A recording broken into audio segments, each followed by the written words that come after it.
Hello बच्चों, कैसे हैं आप सब। उम्मीद करता हूँ आप सब बहुत अच्छे होंगे। एक बार पुनः आपके अपने इस यूट्यूब चैनल पर स्वागत है। चलिए सबसे पहला टॉपिक हम देखते हैं लघु बीजाणु जनन। पहला टॉपिक हम देखते हैं लघु बीजाणु जनन होता क्या है। तो पहले इसमें हम थोड़ा आरेख द्वारा समझ लेते हैं। चलिए देखिए क्या होता है कि पराग कोश में बहुत सारी कोशिका होती है। उसमें एक अधोस्तरीय कोशिका होती है जो एक आकार में एक बड़ी कोशिका होती है। उसको हम बोलते हैं प्रप्रस कोशिका। फिर से समझिए, पराग कोश में बहुत सारी कोशिकाएं होती हैं। उस बहुत सारी कोशिकाओं में एक आकार में बड़ी कोशिका होती है। उस आकार में बड़ी कोशिका को हम बोलते हैं प्रप्रस कोशिका। उस प्रप्रस कोशिका का समसूत्री विभाजन होता है। देखो जैसे जैसे बता रहे हैं वैसे वैसे लिखना है। प्रप्रस कोशिका का समसूत्री विभाजन होता है और समसूत्री विभाजन होने के बाद दो कोशिका बनाती है। एक प्राथमिक भित्तीय कोशिका बनाती है और एक प्राथमिक पुंबीजाणु जनन बनाती है। फिर से समझो, पराग कोश में बहुत सारी कोशिकाएं होती हैं। उसमें आकार में एक जो बड़ी कोशिका होती है उसको क्या बोलते हैं, प्रप्रस कोशिका। और उस प्रप्रस कोशिका का समसूत्री विभाजन होता है।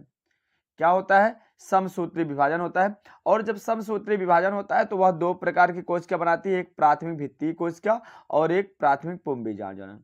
देखिए जो प्राथमिक भित्तीय कोशिका होती है लगातार विभाजित होती रहती है और कोशिकाओं का 3 स्तर बना लेती है।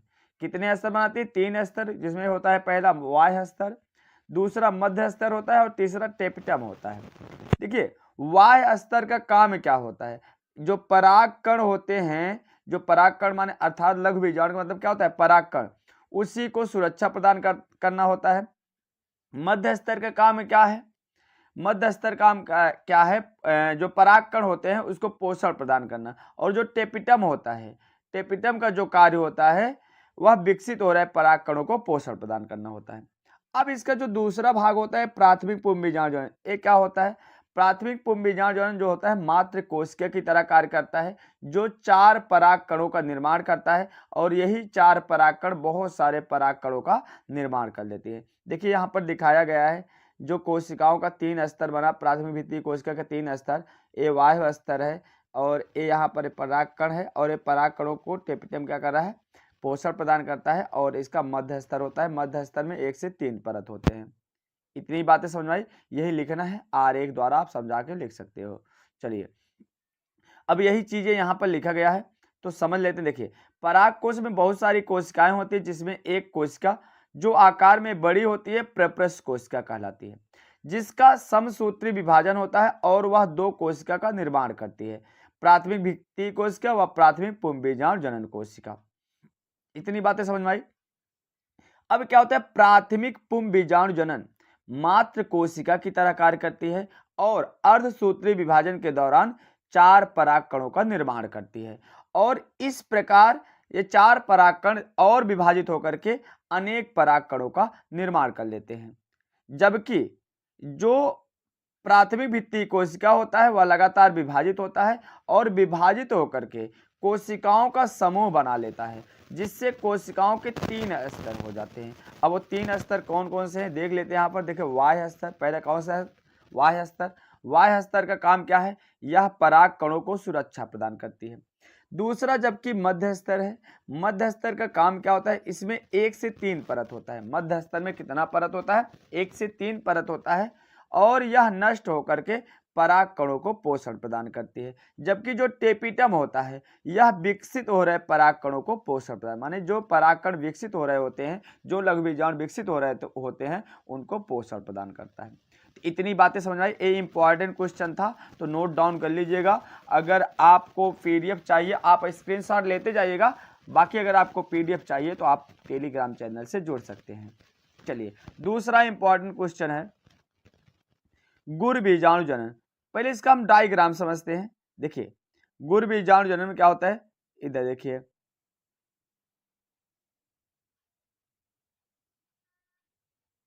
देखिए गुर बीजाणु जनन में क्या होता है, यहाँ पर पहले क्या होता है, पूरे बीजांड की संरचना है। देखो बीजांड में क्या होता है, बीजांड में 2 भाग होते हैं। बीजांड का जो भाग अपूर्ण होता है उसको बीजांड द्वार बोलते हैं और बीजांड द्वार के ठीक सामने के भाग को निभाग बोलते हैं।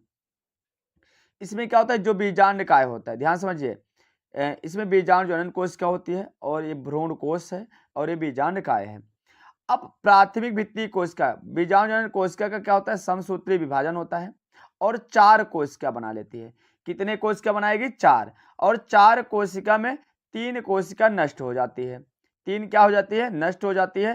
तो फिर एक क्रियाशील रहती है और जो क्रियाशील रहती है उस वह समसूत्री विभाजन के दौरान 2 कोशिका बनाती है। एक निभाग की तरफ चली जाती है, एक बीजांड द्वार की तरफ चली जाती है। फिर इसका 2 बार समसूत्री विभाजन होता है। 2 बार समसूत्री विभाजन होगा तो दोनों तरफ या 2-2 कोशिका का निर्माण कर लेती है। फिर इसी प्रकार से फिर उसका समसूत्री विभाजन होता है, पूरा मिलाकर 4 कोशिका निभाग की ओर बन जाता है और 4 कोशिका जो होता है बीजांड द्वार की ओर बन जाता है। और उसमें से क्या होता है, बीजांड द्वार से एक कोशिका आती है मध्य में और एक कोशिका निभाग की तरफ से जाती है। देखो इधर बीजांड द्वार है, इधर क्या है, निभाग। एक कोशिका क्या आती है, निभाग की तरफ से आती है, इधर से आएगी एक कोशिका निभाग की तरफ से और एक कोशिका बीजांड द्वार की तरफ से बीच में आ जाता है, जिसको बोलते हैं द्वितीयक केंद्रक। और 3 कोशिका जो निभाग की ओर बचती है उसको बोलते हैं प्रतिमुख कोशिका, और जो बीच का 2 केंद्रक होता है इसको द्वितीयक केंद्रक बोलते हैं, और जो बीजांड द्वार को 3 कोशिका होती है उसमें किनारे की 2 कोशिका को सहायक कोशिका और मध्य की कोशिका को गुर बीजाणु जनन कहते हैं। देखो अब यही चीज यहाँ पर मैंने टाइप करके लिखा है जो जो अभी बताया आपको। तो चलो देख लेते हैं क्या है। बीजांडकाय के अंदर क्या होता है, भ्रूण कोश होता है। अगर आपसे पूछा जाए कोश कहाँ होता है तो बीजांडकाय के अंदर होता है। कभी कभी पूछा जाता है भ्रूण कोश और भ्रूण कोश में अंतर, जिसमें एक अधोस्तरीय कोशिका होती है जो विभाजित होकर के 2 कोशिका बनाती है, प्राथमिक भित्ति कोशिका तथा प्राथमिक पुंबीजाणु जनन कोशिका। अब प्राथमिक भित्ति कोशिका में कोई परिवर्तन नहीं होता, जो प्राथमिक भित्ति कोशिका होता है उसमें कोई परिवर्तन नहीं होता है, जबकि बीजाणु जनन कोशिका, सॉरी यहाँ पर समझती हो गया है, टाइप्स गलती हो गया, यहाँ पर समसूत्री होना चाहिए। बीजाणु जनन कोशिका समसूत्री विभाजन द्वारा 4 कोशिका बना लेती है, उसमें से 3 नष्ट हो जाते हैं तथा एक क्रियाशील रहती है। इसका समसूत्री विभाजन होता है, कहने का मतलब 4 कोशिका बनाती है, 4 में 3 नष्ट हो जाते हैं और नष्ट क्या करता है, एक क्रियाशील आता है। इसका फिर जो क्रियाशील आता है उसका समसूत्री विभाजन होता है, तो वह 2 कोशिका बनाती है, जो एक निभाग की ओर चली जाती है तथा दूसरा बीजांड द्वार की ओर चली जाती है। फिर इसका क्या होता है, 2 बार समसूत्री विभाजन और होता है। जब 2 बार समसूत्री विभाजन होगा तो क्या होता है, ये समसूत्री विभाजन है, यहाँ पर थोड़ा रंग टाइप होगा, इसको समझ लेना। विभाजन होता है तथा यह 4 कोशिका बना लेती है। तो कहने के मतलब 4 कोशिका निभाग की ओर बना लेगी और 4 कोशिका बीजांड द्वार की ओर बना लेती है। फिर एक कोशिका बीजांड द्वार की ओर और तथा एक कोशिका निभाग से कहाँ आ जाता है, मध्य में केंद्रक पे आ जाता है, जिसको द्वितीयक केंद्रक बोलते हैं। कहने का मतलब एक निभाग से आया, एक बीजांड द्वार से आया, तो 2 केंद्रक है, इसलिए इसका नाम क्या पड़ गया, द्वितीयक केंद्रक। जबकि सॉरी यहाँ पर भी रॉन्ग है, यहाँ पर इसको निभाग है, तो निभाग की ओर 3 कोशिकाओं को प्रतिमुख कोशिका कहते हैं। जो निभाग की तरफ 3 कोशिका बचती है इसको क्या बोलते हैं, प्रतिमुख कोशिका बोलते हैं। तथा बीजांड द्वार के दोनों किनारों की कोशिका को सहायक कोशिका तथा बीच की कोशिका को अंड कोशिका या गुर बीजाणु कहते हैं। तो यही है, इस प्रकार से गुर बीजाणु का निर्माण होता है। एक बार स्क्रीनशॉट ले करके इसको अच्छे से पढ़ लेना। चलिए अगला टॉपिक चलते हैं, परागण। देखिए परागण क्या होता है इसको समझते हैं, बहुत इंपॉर्टेंट है, इंपॉर्टेंट टॉपिक है। परागण मतलब आप पढ़े हो पुष्प, पुष्प में अगर जैसे जो उभयलिंगी पुष्प होता है उसमें नर भाग और मादा भाग एक भी होते हैं। अगर जब पुष्प पूरी तरह से विकसित हो जाता है तो परागकोश फट जाता है और परागकोश से परागकण बाहर आते हैं और किसी माध्यम से अगर वर्तिकाग्र पर पहुंच जाते हैं तो यही प्रक्रिया क्या कहलाती है, परागण कहलाती है। देख लीजिए इसे लिखा गया क्या, परागण परागकणों का परागकोश से निकलकर पुष्प के वर्तिकाग्र है, ये क्या है, वर्तिकाग्र पर पहुंचने या स्थानांतरण की प्रक्रिया को ही परागण कहते हैं। परागण के पश्चात क्या होता है, पुंकेसर और दलपुंज प्रायः गिर जाते हैं, जबकि वाह्य दलपुंज या स्वतः गिर जाते हैं या फल में चिर लगना आते हैं। मैंने कभी कभी गिर जाते हैं वाह्य दलपुंज, कभी कभी उसी फल से लगे होते हैं। जैसे आप बैगन वैगन देखते हो उसमें बाह्य दलपुंज लगा रहता है। और परागण जो होता है दो प्रकार का होता है। कौन कौन से परागण? देखिए पहला है स्वपरागण, दूसरा क्या है परपरागण। देखिए स्वपरागण क्या होता है? अगर एक ही पुष्प है उसके परागकोश से परागकण निकलता है और किसी माध्यम से उसी पुष्प के वर्तिकाग्र पर पहुंचता है। क्या बोला मैं? फिर से समझो। अगर किसी पुष्प के परागकोश से निकलकर परागकण किसी माध्यम से उसी पुष्प के वर्तिकाग्र पर पहुंचते हैं तो यह प्रक्रिया कहलाती है स्वपरागण। लेकिन परपरागण क्या होता है? अगर किसी पुष्प के परागकोश से परागकण निकलकर दूसरे पुष्प के वर्तिकाग्र पर पहुंचते हैं तो यह प्रक्रिया कहलाती है परपरागण कहलाती है। तो चलिए देख लेते हैं, इसकी डिफिनेशन यहाँ पर लिखा गया है, आप स्क्रीनशॉट ले सकते हैं। लिखा गया क्या? जब एक पुष्प के परागकोश से परागकण निकलकर उसी पुष्प के वर्तिकाग्र पर पहुंचते हैं तो यह क्रिया स्वपरागण कहलाती है। स्वपरागण एक लिंगी पुष्पों व उभयलिंगी पुष्पों में होता है। चाहे एक लिंगी पुष्प है, अर्थात एक लिंगी पुष्प का मतलब जिसमें नर भाग और मादा भाग अलग अलग पुष्प पर पाए जाते हैं वो एक लिंगी होते हैं। उभयलिंगी कौन से पुष्प होते हैं? ऐसे पुष्प जिसमें नर भाग और मादा भाग एक ही पुष्प में पाए जाते हैं वो उभयलिंगी पुष्प होते हैं। इसका एग्जाम्पल जैसे गुल मेहंदी, मूंगफली, मिरबेलिस जलापा आदि का पौधा। ठीक है, अगला देखते हैं परपरागण। अगर वीडियो अच्छा लगा हो तो वीडियो को लाइक कर दीजिएगा। अगर चैनल से नए जुड़े हो तो चैनल को सब्सक्राइब अवश्य करिएगा। अगर वीडियो अच्छा ना लगा हो तो आप बिल्कुल स्किप कर सकते हो, डिसलाइक कर सकते हो, लेकिन अगर अच्छा लगा हो तो आप लाइक जरूर करिएगा। अगर आपके लिए उपयोगी नहीं लग रहा हो तो आप अन्य बच्चों तक जरूर इसको शेयर कर दीजिएगा। चलिए, परपरागण क्या होता है? क्रॉस पोलिनेशन क्या होता है? द्विलिंगी पुष्पों में परपरागण एक सामान्य प्रक्रिया है। ये फर्टिलाइजेशन होना चाहिए था, चलिए ठीक है, कोई दिक्कत नहीं। द्विलिंगी पुष्पों में जो परपरागण होता है यह सामान्य प्रक्रिया होती है। परपरागण में पुष्प के परागकण उसी जाति के दूसरे पुष्प के वर्तिकाग्र पर पहुंचते हैं। यही तो बोला मैंने, एक पुष्प के परागकोश से परागकण निकलकर दूसरे पुष्प के वर्तिकाग्र पर पहुंचता है और उसे परागित करता है, परपरागण कहलाता है। अब एक क्वेश्चन बार बार पूछा जाता है, बहुविकल्पी में पूछा जाता है कि फल का निर्माण कैसे होता है? कहने का मतलब जब अंडाशय परिपक्व हो जाता है तो वह फल में बदल जाता है। लास्ट में अंडाशय किस में बदलता है? फल में। और अंडाशय की भित्ति से फल भित्ति का निर्माण होता है और फल जो होता है दो प्रकार से। अगर पूछा जाए क्वेश्चन कि अंडाशय किस में परिवर्तित होता है लास्ट में, तो अंडाशय फल में बदलता है। अगर पूछा जाए बीजांड किस में बदलता है तो आप बताओगे बीजांड बीज में परिवर्तित होता है। अब फल दो प्रकार के होते हैं, एक कूट या आभासी या असत्य फल। बहुत इंपॉर्टेंट है, पूछा जाता है असत्य फल से क्या समझते हो, आभासी फल से क्या समझते हो, या कूट फल से क्या समझते हो, कोई आ सकता है।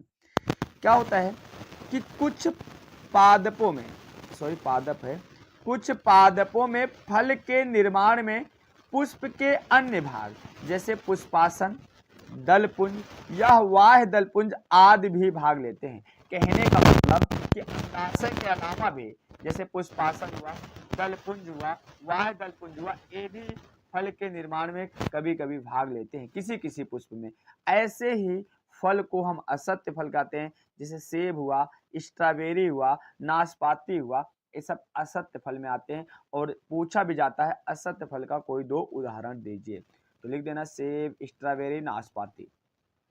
सत्य फल जो सभी अधिकांशतः फल होते हैं सत्य फल होते हैं, जिसका निर्माण अंडाशय से होता है, जैसे आम हुआ, मक्का हुआ, अमरूद हुआ, इन सब के अलावा जो बच्चे होते हैं वो सत्य फल होते हैं।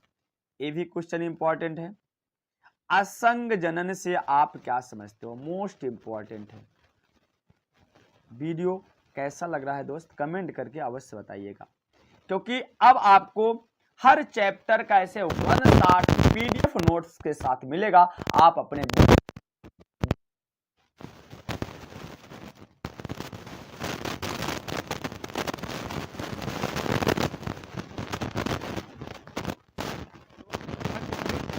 फिर ऐसे दोबारा समय असंग जनन यह अलैंगिक जनन की एक प्रक्रिया है। अलैंगिक जनन जानते हो, जनन होता है लैंगिक और अलैंगिक जनन, जिसमें नर और मादा दोनों की आवश्यकता होती है, उसको लैंगिक जनन बोलते हैं। जिसमें केवल एक ही जनक की आवश्यकता पड़ती है, उसको क्या बोलते हैं? लैंगिक जनन कहते हैं। यह अलैंगिक जनन की एक सामान्य विधि है। इसमें नए पौधे का निर्माण युग्मक के संलयन के बिना ही होता है। कहने का मतलब जब लैंगिक जनन होगा नहीं तो युग्मक संलयन होगा नहीं, तो नए पौधे के निर्माण बिना युग्मक संलयन के होता है। जैसे नींबू हुआ, नागफनी हुआ, क्रेफिस हुआ, ये सब जो होते हैं आदि जो होते हैं असंग जनन के उदाहरण हैं। ये भी क्वेश्चन पूछा जाता है, बार बार पूछा जाता है, बहुभ्रूणता से आप क्या समझते हो? अर्थात जब एक ही बीज में एक से अधिक भ्रूण पैदा हो जाते हैं, एक से अधिक भ्रूण उत्पन्न हो जाते हैं, तो जैसे आपने संतरा देखा होगा, नींबू देखा हुआ होगा, ये बहुभ्रूणता का एग्जाम्पल होता है। अर्थात कहने का मतलब जब एक ही बीज में एक से अधिक भ्रूण पैदा हो जाते हैं, उत्पन्न हो जाते हैं, तो प्रजनन की यह दशा बहुभ्रूणता कहलाती है। बहुभ्रूणता जो होती है नींबू जात के पौधों में सामान्य रूप से पाई जाती है। हमने बताया ना, नींबू में, संतरा में बहुभ्रूणता देखी जाती है।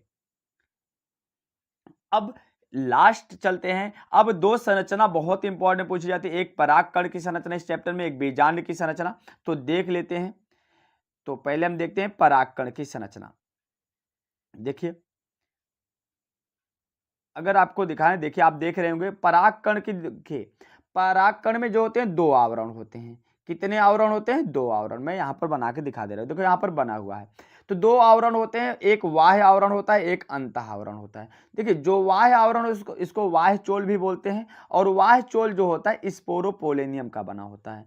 और जबकि जो अंतः आवरण होता है या इसको अंतः चोल कहते हैं, और यह पेक्टोसेलुलोज का बना होता है। यह किसका बना होता है? पेक्टोसेलुलोज का बना होता है। अब क्या होता है, इसके अंदर वाले भाग में क्या होता है, एक केंद्रक होता है, और केंद्रक विभाजित होकर के दो कोशिका बना लेता है। एक बड़ा कोशिका बनाता है, एक छोटी कोशिका बनाता है। बड़ा कोशिका जो होता है इसको वर्धी केंद्रक बोलते हैं, और जो छोटी कोशिका होता है इसको जनन केंद्रक बोलते हैं। देखिए वर्धी केंद्रक जो होता है, बड़ा केंद्रक होता है, इसका कोई काम नहीं होता है, नष्ट हो जाता है। जबकि जनन केंद्रक विभाजित होकर के दो नर युग्मक बनाता है। इतनी बात समझ में आई। और जो बाह्य चोल होता है, इसके बाहर इस प्रकार की संरचना पाई जाती है, जिसको हम बोलते हैं जनन छिद्र कहते हैं। इतनी बातें समझ में आई।